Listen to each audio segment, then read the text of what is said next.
December 7th, 1941, everything changed. I was sitting there polishing my shoes, waiting to go home and leave, and over the radio came out, Japanese had bombed Pearl Harbor. And everything shut down in training camp, and we got mobilized, ready to go. So in a short period of time, they put us on a train up to San Francisco and put us on a ship, the USS Henderson, which was a transport ship. They docked it at San Francisco, and 2,000 of us, Navy sailors and Army and construction workers, going out to Pearl Harbor. Well, the ship had pulled up against the dock, and everybody was inexperienced, so many people, and they didn't put a fender between the dock and the ship. So CO made everybody get off the ship and line up alongside that ship. And then he would call, yo, and everybody would push against the ship and back off, keep pushing back off. They got the ship rocky enough where they could drop these fenders between the ship and the dock so it wouldn't tear the dock apart or the ship. That's where we started getting ready to go to war in a fiasco like that. But I couldn't believe it, but we did it. And so you realize all these captains of these ships, they're pretty much new to that stuff too. But I was on the lead ship when we had a convoy, and you couldn't go faster than the slowest ship. And we had one of the boats, we could only go 7 knots in the convoy. So we zigzagged back and forth till we got to Pearl Harbor. It took us 2 weeks just to get out there to Pearl Harbor. I remember the night I knew we were going to come in the next day, so I got up early in the morning. It was still dark, and I'm standing out there waiting to come around into Pearl Harbor. And it was such a wonderful sight seeing the island, and then pulling in and seeing all the oil. Everything was oil on the surface. Ships were all banged up both sides of the harbor. It was quite an impression for a young man to get started in the Navy. But all of a sudden your responsibilities completely changed. You weren't just going through training doing this. You had a job to do. And it was a job to get that thing squared away and get our communication system going. And there were 4 of us that graduated real high in our class, and we were all assigned to a special communication center under Admiral Nimitz. It was underneath the ground there at Ford Island airstrip. Nobody knew it was there except us. And it was right alongside where the Arizona was sunk. But I went there. I was assigned to that it's under Admiral Nimitz, and I had a watch that we used to control all the ships at sea. I mean, not the ship, the airplanes. And I would be at the command center, and I would monitor or send messages out. And it became a very important task because so much material was coming from San Francisco or Washington out to Pearl Harbor. And you were just constantly typing 60, 70 words a minute, hour after hour for a while so there were 4 of us could do that pretty well, and it just practically wore us out after a while. But then moved into a better situation where I could sit there in a chair with a key and just transmit instead of sitting there typing. But it was just a deluge of data coming from from Washington, I suppose. But we were trying to find out what's going on. And one of the jobs I had there was being assigned to all the ships at sea, which ones were alive, which ones were sunk, and what happened. And so I got a pretty good idea what happened before the war started and what afterward. But it became apparent to me that when the war started, our carriers were about 250 miles southwest of Pearl Harbor. All the old battleships, they're obsolete. In World War I, were sitting there in a very low draft. So when they were sunk, they didn't have far to go down to hit the bottom. And turned out that they all had the water pumped out and plates put on. They're all taken back to the United States and state of Washington and refurbished and brand new battleships. They were out in the fleet again in a couple of years and as new battleships. It looked like we lost everything at Pearl Harbor, but we just put them back in shape. And the only one we lost was the Oklahoma. Rolled over on the side, and they finally got it back, righted back up again, and towed it back to Washington, and it sunk halfway across the Pacific. But that's what I was feeling when I was just 18. I was on board island. I could see all the things happening, and watching ships come in with their bows blown off, and watching how the construction workers were absolutely fantastic. They'd been through depression, nobody had jobs, and they just wanted to work, and they're very patriotic. And man, when a ship came in, they were on that thing so fast, and they would work.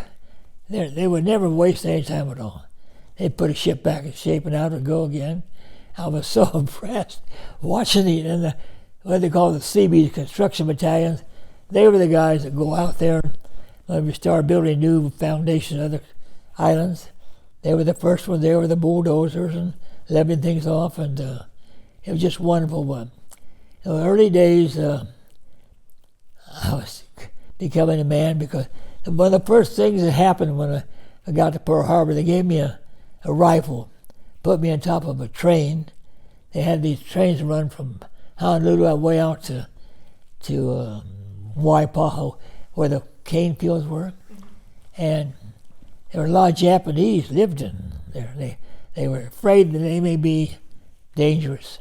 They put us on top of these trains with a gun to protect the train. I mean, one of those things.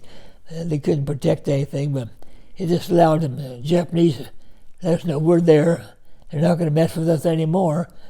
But the poor Japanese and Waipahu, they weren't that kind of people. They practically born, lived there. They're more Japanese than they were Hawaiians, really. But that was my first impression. When I started using it for things that really were not productive at all, But everybody's getting reshaped and getting into their jobs. And I tell you, they shaped up fast. Within about the time I left there, things were going pretty smooth. But I couldn't go to flight school when I was in high school because you had to have 2 years of college, and I couldn't go to college because 18 you were you either conscripted or you drafted or you volunteered. So I only had a high school education, but we were losing so many pilots in the Pacific in the early parts of the war, and the Navy had no pipeline coming through because nobody in college. So they dropped the requirement to high school education to get past the IQ test. And so my commanding officer said, anybody wants to go flight school, you have to submit a resume of why you wanted to become a pilot. So boy, I tell you, I polished off a good one, and he said, I'll accept 10 people to take the exam. And I was the second one he took. So I've been up all night long on a radio watch. I got off in the morning and they report to sick bay for your physical for flight school. Well, I flunked my eye test. And the corpsman said, well, you're never going to be able to make it, so he just wrote me off and the thing, and I was devastated. So I told my commanding officer, I said, look, I want to go down to Guadalcanal. That's where all the action is. I've been here for quite a while. And he said, well, you get 200 hours in patrol planes around the islands, I'll let you go. So he didn't think I could do it. But every fourth day we had Liberty, I'd go down the other squadrons on Fort Island and say, hey, need a radio one for your trips? And then, yeah. I always had a flight out. I finally accumulated 200 hours on my Liberty days off, and I said, here you are, sir. He didn't want to let me go because I got pretty useful in the office there. And I said, well, I said I would, so they put me on a landing ship, LST, when they open the big doors, they open up and they come right up on the shore. But they're hollow inside, and put me on LST going to Guadalcanal, and had one old World War I destroyer to escort this ship down to Guadalcanal. So on the way down, I got picked up by a Japanese sub, and all of a sudden, general quarters, and you'd run to a spot, and you'd sit there and hope nothing happened, which it never did, but I had a very exciting experience going down there. But fortunately for me, when I got to approaching Guadalcanal Island, my outfit out there was sent me to move to New Caledonia, and they took me there instead, dropped me off, and pulled in the harbor, dropped me off, then left. They were getting ready for an invasion somewhere, and just dropped me off there with a piece of paper in my hand, and I had to find out where I had to go. It was quite an experience, but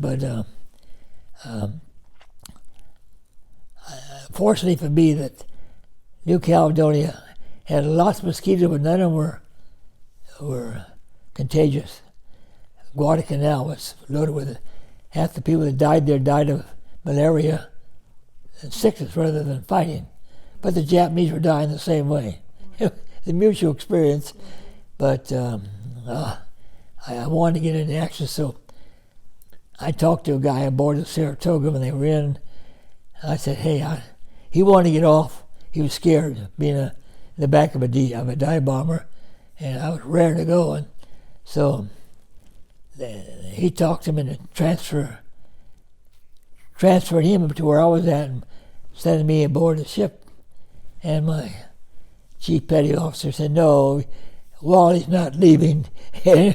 He's staying here. He told us, a captain said, look, I don't want Wally to go because I was doing 4 or 5 test flights a day.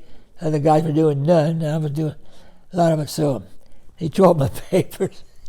So I still stayed there, which was fortunate because later on I had to take a test for aviation radio, which you had to have eye test. I passed eye test better than 2020. I said, wait a moment, I got put in for flight school again. So I went to my CO and I applied for flight school, and he said, I'm going to have you out of here as soon as I can. 27 days later, after I'm way down in New Caledonia, my orders came through and I was out of there heading for the States. That was November or October of 43. I was so happy because now my goal was beginning to shape up. So from there, they put me on an airplane flying to Pan Am airplane flying to Pearl Harbor, and then they dropped me off there and they put me on a tanker going back to the mainland, and they dropped me off at Long Beach, California. I got my orders to go to Missouri, and find your way there. And interesting for a young kid, I was just 19, but you don't realize the things that they expect you to do, even a young person during the war, that you never experience normally around life. And it makes a man out of you much sooner than you would ever expect. But I didn't think anything of it than just the way things were going. So I remember I got home, hitchhiked a ride to San Bernardino, and I got home, and my mother was having a meeting with some ladies. They did prayers every week, and I knocked on the door. It brings tears to my eyes even to think about it. My sister opened the door and saw me standing there. She couldn't believe it. She called Mother, and they came to the door and they started crying, and so did I. the most poignant time in my life. And here I am back from the war, safe and sound. I'm going to flight school, which I'd always wanted to do, and they knew what I wanted, so they were so happy. Anyway, that's the way I got back from the Pacific after 15 months out there.